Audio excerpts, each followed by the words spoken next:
Yo friends, Sebastian and I are eating some lunch, and I figured I'd take a little bit of time here to share with you some of my favorite books for doing what it is that I'm doing. My top 5 books for growing your own food in your backyard. Just a quick note about these books, don't feel like you have to buy all of them or any of them. I'm a big fan of supporting authors, I am one. I'm a big fan of supporting local bookstores, but sometimes these books are expensive and you just don't always have the money, and also you may only read it one time. I do reference them a lot. I highly suggest supporting your local library. There's so many great programs for getting these kinds of books completely for free, 2 weeks at a time, and even if you want to reference it, it's not that hard to go back and get it again for another 2-week period. I highly suggest the library. I read about 60 to 80 books a year, and most of them come from my local library. So, diving into the books, my number 5 pick for backyard growing is a book called Gardening Without Work by a lady named Ruth Stout. There are a few kind of grainy black and white videos of Ruth doing her work in her backyard garden. This is an older book, and yet its principles are still, I think, really modern. This book is actually weirdly simple.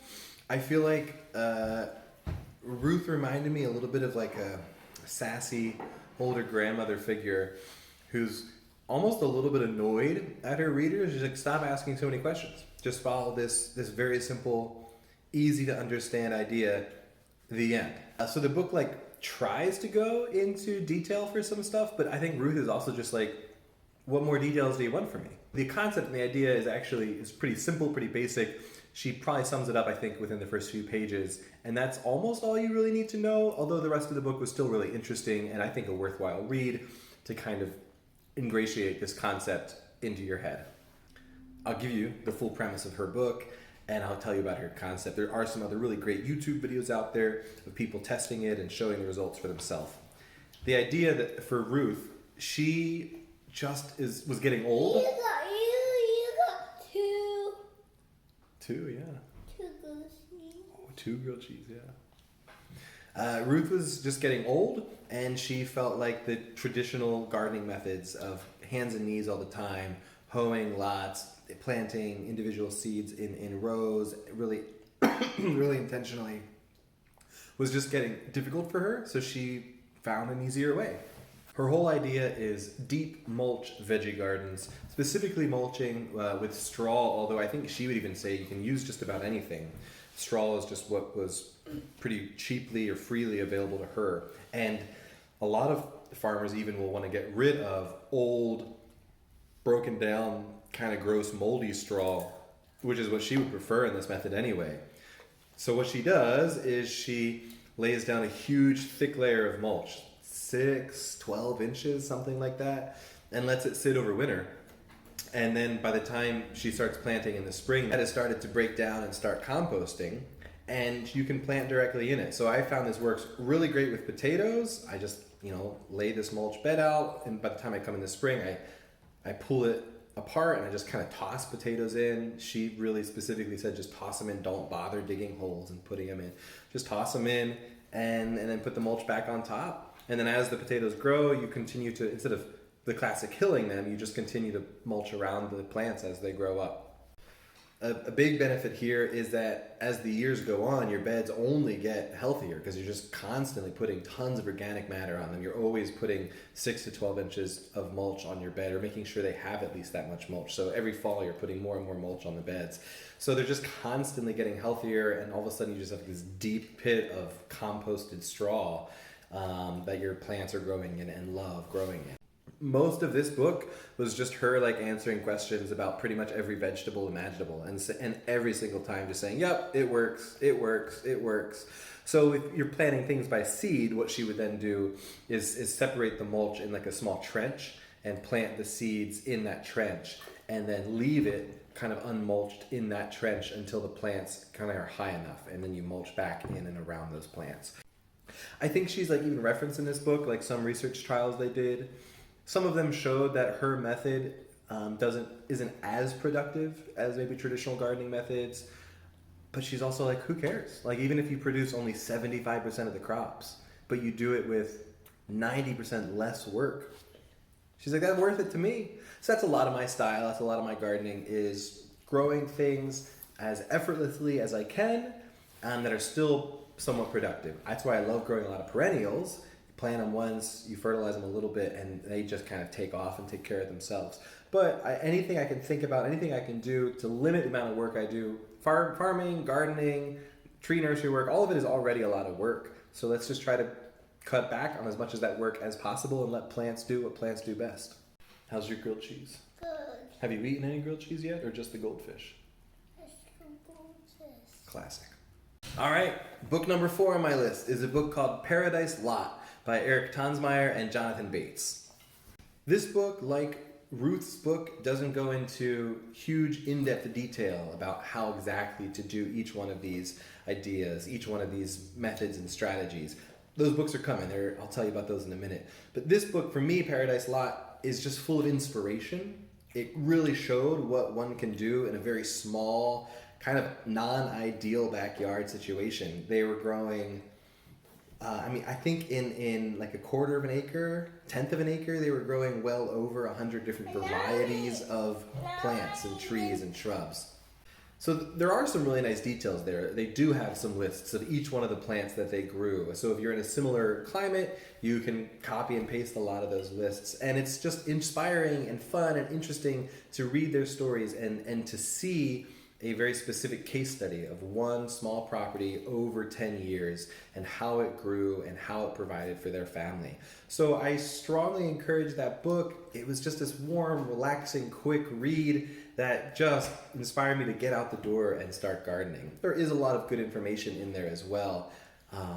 It's also just really fun to read. All right, now we're getting into the books that are a little bit more dense, a little bit more information heavy. Book number 3 is a book by Akiva Silver called Trees of Power. This is a book that I've read 3 or 4 times now. I have it in audiobook, and so I have this like yearly tradition now, 2 or 3 years now, where I go on this long bike ride over the summer and I listen to this same book on the same bike ride I do. It's just kind of stuck with me, but it's inspiring in a lot of ways. And as I listen to the audiobook, I'm always filled with new ideas or reminded of things I've forgotten since last year. Akiva has been running this tree nursery up in New York State, I believe, for years and years now, maybe decades. So he's just full of experience and practical tips and tools about how to grow trees, and then specifically dives into, I think it's 10 different trees that he thinks are the future for humanity, at least here in his climate on the East Coast. Some of the trees he dives into are produce lots of stuff for us to eat, like fruit trees, and some of the ones he dives into produce other really important things like firewood or energy. So there's some diversity in here. It's not just about eating, but it's about the full lifestyle of what are all of the things that humans need in their diet and in their life, and how do these 10 key trees provide that for them. The first half of the book is focused on tree propagation methods. It's actually something I skipped in my first read of the book because I'm like, I'm not really interested in tree propagation. Little did I know that that's what I would be doing in just a few short years. But I would encourage anyone to read it because if you're interested in growing these things at an affordable rate, it's just way easier to grow them from seed on your own.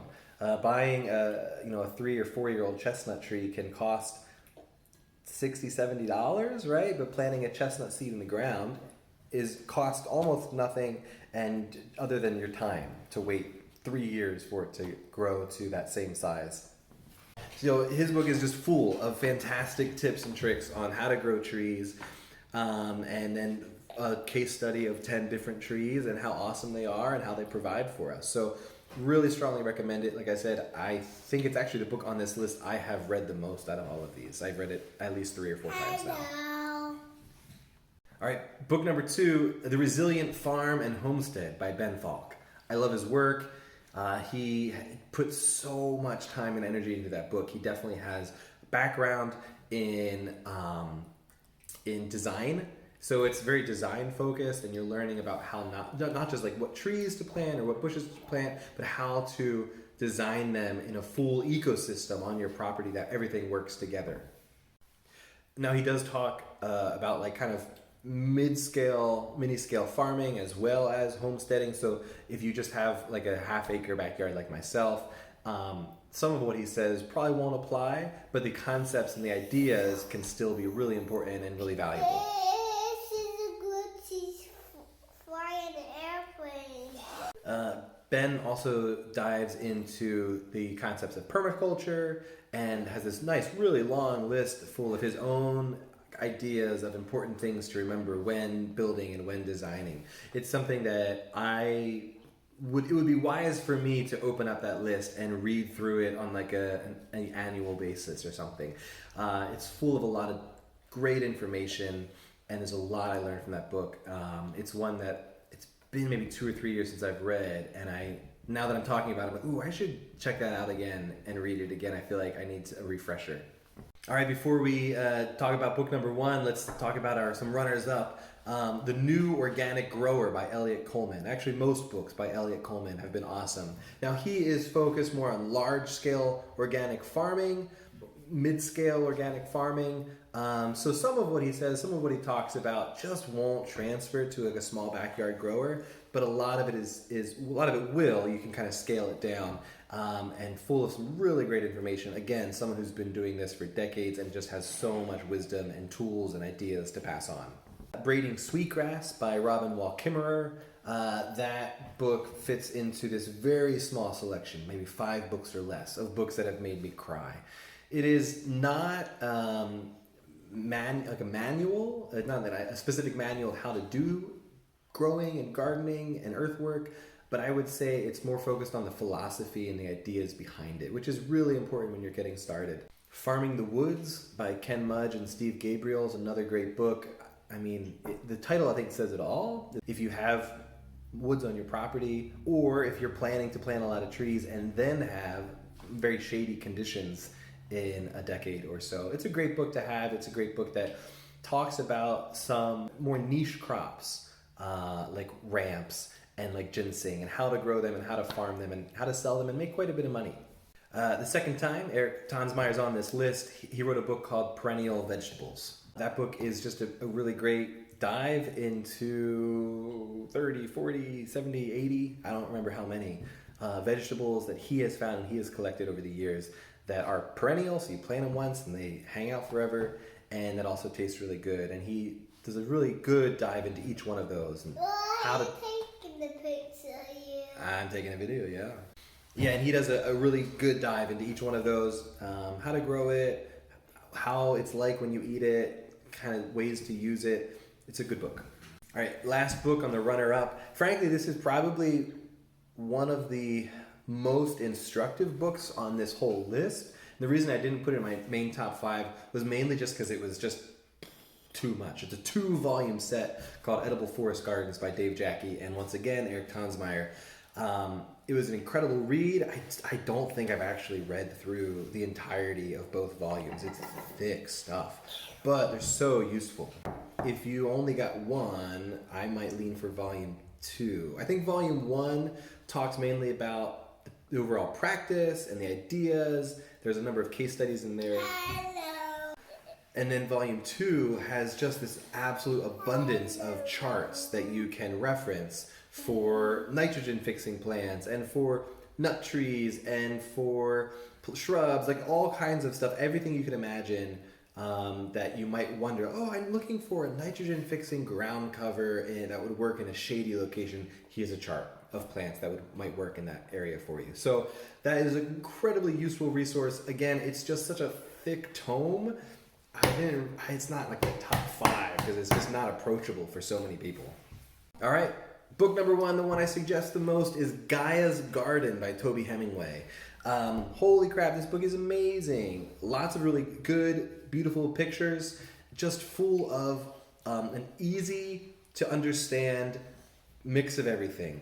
The philosophy behind a lot of these permaculture ideas, diving into very specifics of growing with swales and growing in like herb spirals, all these different little projects that you might want to do on your property, and talking about keyhole beds. So it's just full of information, and yet with all the pictures, the way he writes it, it's just really easy to understand and comprehend.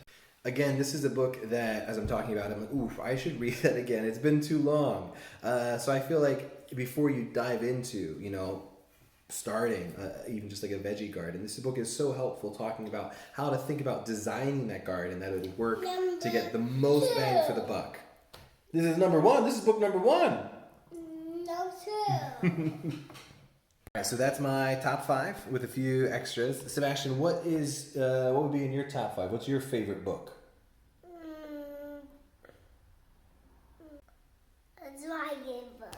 The Dragon Book. All right. Thanks for watching, guys. Follow along for more, and let me know what you think of these books. If you've read them, let me know what you think of them after you read them.